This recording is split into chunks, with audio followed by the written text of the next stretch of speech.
दोस्तों, बंगाल की हार जीत देश की राजनीति बदलने जा रही है। अगर ममता बनर्जी जीती तो विपक्ष हावी होगा, और अगर बीजेपी जीतती है बंगाल तो फिर मोदी को आगे हराना और भी मुश्किल होगा। अब क्योंकि बंगाल का चुनाव बेहद डिसाइसिव है, निर्णायक है, इसीलिए आखिरी राउंड में 29 अप्रैल के आखिरी राउंड ऑफ वोटिंग में आर पार की लड़ाई है दोनों तरफ से, टीएमसी वर्सेस बीजेपी। लेकिन इस लड़ाई के बीच में अमित शाह मोदी जी के चाणक्य बड़ी गलती कर बैठे हैं, बिग मिस्टेक। अब दोस्तों, जिस बंगाल में अस्मिता के बड़े मायने हैं, विचारधारा से ऊपर है, हार जीत से ऊपर है बंगाल की अस्मिता, उसी अस्मिता पर जाने अनजाने चोट कर गए अमित शाह। और आखिरी दौर में उन्होंने जिस तरह के भाषा का इस्तेमाल किया, जिस तरह का उनका लहजा था, भले ही ओवर कॉन्फिडेंस में हो या जोश में हो, उन्होंने ममता बनर्जी को भला बुरा कह दिया, कार्यकर्ताओं के लिए कहा कि उल्टा लटका देंगे, और यहां तक कि बंगाल पुलिस के बारे में भी ऐसा कुछ कह गए कि पब्लिक को, बंगाल की पब्लिक को बुरा लगा। सुनिए जरा, लहजा सुन लीजिए शाह साहब का। ए ममता दीदी, कान खोल कर सुन लो, भाजपा सरकार आने वाली है बंगाल की भूमि पर। ए पुलिस, इसको वापस खींचो भाई। अरे तुम ओ बंगाल पुलिस, जरा वापस जाओ। अब शाह तो नुकसान कर ही बैठे हैं, लेकिन शाह की देखा देखी कई ऐसे पुलिस अधिकारी हैं जो बहुत ज्यादा बीजेपी का नुकसान कर रहे हैं। इसमें से एक अधिकारी ये साहब है, आईपीएस ऑफिसर अजय पाल शर्मा, योगी आदित्यनाथ के आंख के तारे कह लीजिए, और ये कह लीजिए कि यूपी के एनकाउंटर स्पेशलिस्ट हैं। इनकी ड्यूटी लगाई गई, चुनाव आयोग ने अजय पाल की ड्यूटी लगाई, ऑब्जर्वर बनाया, बंगाल भेजा, और इनके साथ पैरामिलिट्री फोर्सेस इनको दे दी। और उसके बाद अजय पाल शर्मा ने तो फिर सिंघम को भी मात दे दी। सुनिए जरा, लहजा सुनिए पहले अजय पाल शर्मा का।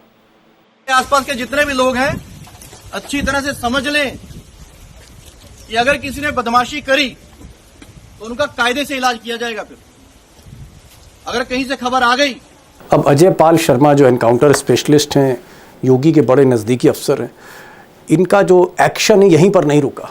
कई और ऐसे टीएमसी के कार्यकर्ता हैं या उम्मीदवार हैं जिनको इसी तरह से टाइट करने की कोशिश की अजय पाल ने। अब ये जो पूरा उनका व्यवहार है, जिस तरह से उनकी दबंगई है, सिंघम टाइप, इसको पसंद नहीं किया बंगाल की जनता ने, और टीएमसी के काडर ने तो अजय पाल शर्मा के काफिले को ही रोकना शुरू कर दिया। देखिए माजरा, देखिए।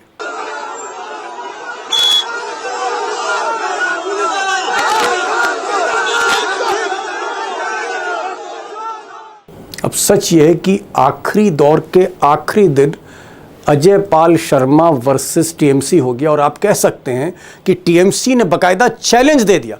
अब ये अमित शाह के करीबी हैं, योगी के करीबी हैं, आप यूं कह सकते हैं चुनाव आयोग के नुमाइंदे हैं, और चुनाव आयोग और ममता बनर्जी में 36 का आंकड़ा है।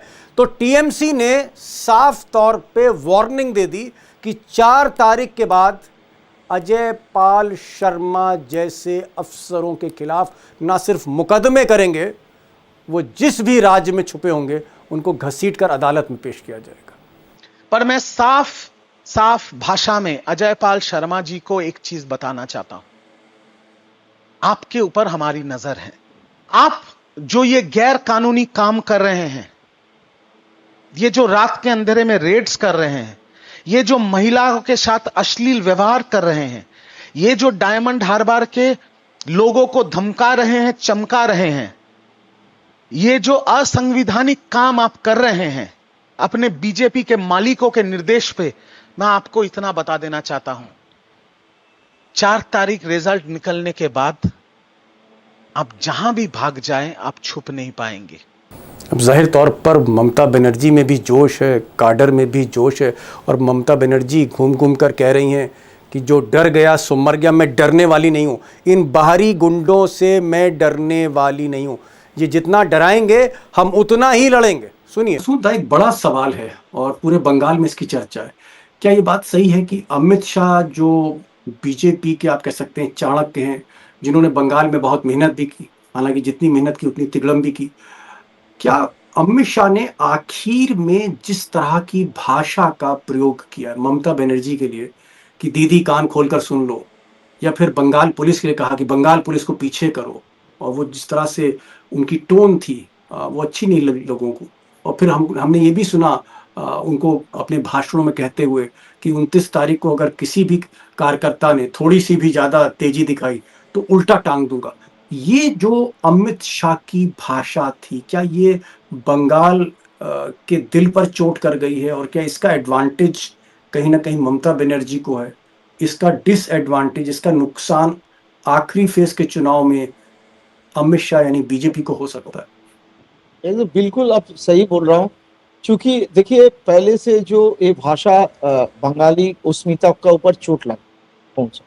इस बार ममता बनर्जी चुनाव लड़ रही है जो बंगाली अस्मिता का साथ गुजरात लॉबी का चुनाव बना दिया पहले से, गुजरात वर्सेस बंगाल और उतना हिंदी भाषी का उतना खिलाफ नहीं है, लेकिन गुजराती दोनों गुजराती बंगाल कब्जा करने के लिए कोशिश में है, ऐसा भाषा पहले से बोल रहा था। लेकिन अमित शाह जिस ढंग से भाषा बोला वो बंगाली अस्मिता पर इतना चोट पहुंचा है, आप सोच नहीं सकते हैं। जैसे बंगाली मिडिल क्लास जिसको भद्रलोक कहते हैं, अपर कास्ट ब्राह्मण कास्ट, और जो जिसके पास पैसा है हाउसिंग सोसाइटी में रहता है, पिछले कई चुनाव में वो लोग ममता बनर्जी का खिलाफ हो चुके थे, कई कारण था, और आरजीकर कांड का बात और ज्यादा हुआ था। इस बार हम पहले से देख रहे पिछले 2-3 महीने से यही लोग गुलबंदी हो रहा था प्रो बीजेपी स्टैंड लेके, और जो भी हो इस बार ममता को हराना चाहिए। भला ही इसका परसेंटेज 7-8% है, लेकिन they are the creamy layer and they are the decision making body of Bengal, Bengali bhadralok. लेकिन जिस ढंग से अमित शाह भाषा कहा, और अमित शाह का भाषा का जो रिफ्लेक्शन हम लोग देख रहा है हर जगह चल रहा है, सेंट्रल फोर्स का भी वही भाषा है, पुलिस उठा के लेके जा रहा है टीएमसी का जो कार्यकर्ता है, जैसे छोटा क्लब काउंसिलर वगैरह का। प्रसून दा ने 2-3 बड़ी बातें कहती। उन्होंने कहा कि जो अपर कास्ट है, भद्र लोग है, खासकर जो ब्राह्मण है या अपर कास्ट के जो बंगाली हैं, इसमें बनिया क्लास भी है और भी क्लास है, ये सब बीजेपी के वोटर हैं, बीजेपी के ट्रेडिशनली वोटर रहे हैं, खासकर मारवाड़ी समुदाय वगैरह हैं, बिहार के बहुत से लोग हैं। ये जो बीजेपी का वोटर था, लेकिन जो बंगाली है इसको भी कहीं ना कहीं बुरा लगा अमित शाह की जो जबान है या अमित शाह का जो लहजा था। और अब ये थोड़ा सा इसमें से एक बड़ा हिस्सा ममता बनर्जी को शिफ्ट हो सकता है। नहीं, अमित शाह की जो टोन एंड टेनर थी, उनकी जिस तरह से उन्होंने बातें कहीं जो बुरी लगी खासकर ममता बनर्जी के समर्थकों को, उसका एक उल्टा असर बीजेपी पर पड़ा। एक और सवाल यहाँ पर दादा मैं पूछना चाहूँगा, इस तरह की खबरें आ रही हैं कि अमित शाह के ये जो खास अफसर हैं या योगी आदित्यनाथ के जो खास अफसर हैं, आंखों के तारे हैं, अजय पाल शर्मा, जिसकी आप स्क्रीन पे तस्वीर देख रहे हैं, इन्होंने जिस तरह से वहाँ पर टीएमसी का कहना है कि टोटल गुंडई कर रहे हैं, और पैरामिलिट्री के साथ ये टीएमसी के जो नेता हैं, कार्यकर्ता हैं, उनके घरों में घुस रहे हैं, रात में घरों में घुस रहे हैं, बहुतों की पिटाई हो रही। क्या ये बात सही है कि जो पैरामिलिट्री है वो तृणमूल कांग्रेस के कार्यकर्ताओं को, छोटे नेताओं को, वर्कर्स को परेशान कर रही है पिछले 48 घंटों से?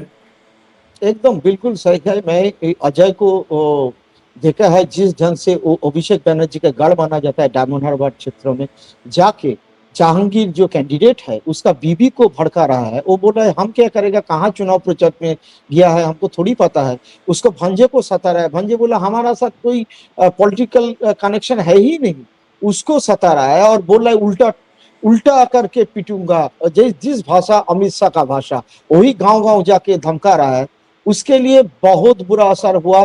देखिए इसमें तो बीजेपी का लोग खुश है, जे भाई तमांग एक आ गया है, एक सिंघम आ गया है, स्पेशलिस्ट आ गया है जी। सिंघम, उसको बंगाल में सिंघम गोदी मीडिया उसको सिंघम कहते हुए काल से प्रचार किया था, लेकिन शाम तक होते हुए जैसे उसका स्वरूप सामने आया और जिस ढंग से वो भाषा बोली, और इसका बाद पता चला उसका खिलाफ बहुत सारे केस था यूपी में, चाहे महिला का बारे में, चाहे नौकरी का बारे करप्शन। और आज का हैरान हो गया, उसका वीडियो सामने आया, एक डांसर का साथ एक कोठी में वो डांस एंजॉय कर रहा है, खुद महुआ मैत्रो उसका वीडियो डाला है और वायरल हो गया पूरा बंगाल में।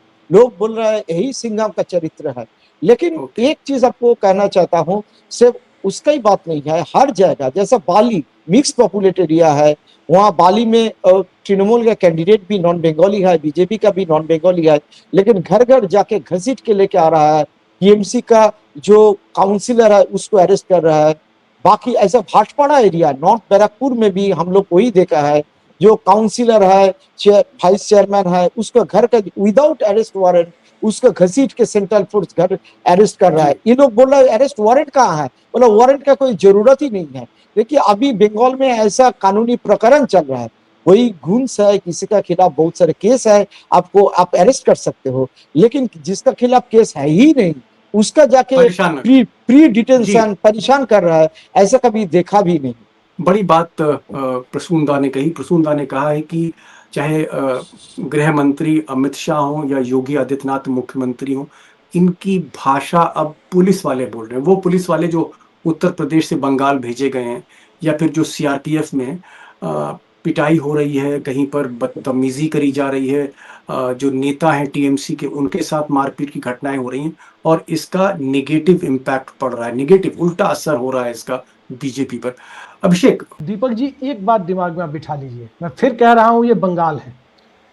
पीटने वाला, जिसको पीटा जा रहा है, वो बंगाली है। वो टीएमसी समर्थक है, बीजेपी समर्थक है, कांग्रेस का है, लेफ्ट का है, भूल जाइए, वो बंगाली है, बंगाल में रहता है और बंगाली है। और जो पीटने वाले हैं वो अमित शाह की पुलिस हो या सेंट्रल पैरामिलिट्री के उसको नाम दे दे या जो भी नाम दे दे, वो नॉन बंगाली है।